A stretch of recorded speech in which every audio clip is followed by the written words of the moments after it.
Lahat na nga lang sa internet ay binibigyan ng issue ng mga kababayan natin at hindi nga nakaligtas dito pati ang young NBA Filipino-American star na si Jalen Green.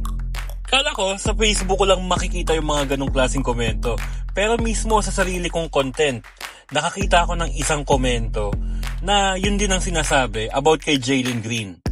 So tulad nga ng mga nakikita ko sa Facebook, yun din ang sinabi niya, hindi raw proud Pinoy si Jalen Green.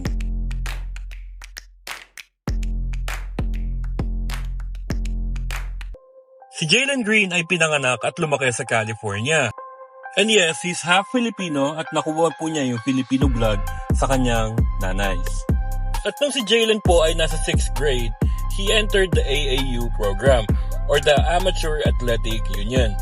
Kaya masasabi talaga natin na maganda yung naging foundation ni Jalen Green kahit nung bata pa talaga siya. Dahil kilala ang AAU sa pagproproduce ng mga quality young basketball players.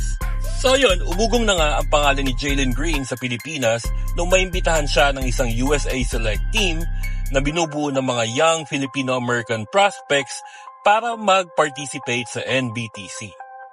At sino ba makakalimot sa ginawa niya kay Kai Sotto na poster dunk? So ito yung issue. Dininay daw ni Jalen Green na Pilipina siya. Ito real talk wala siyang dinidinay. Ang sinabi lang niya sa interview, wala siyang interes maglaro para sa Gilas Pilipinas. At proud siya maging Pilipino, wala lang siyang interes maglaro para sa Philippine National Team. Ang tanong, may masama ba dun? Well, para sa akin, wala akong nakikitang mali dun.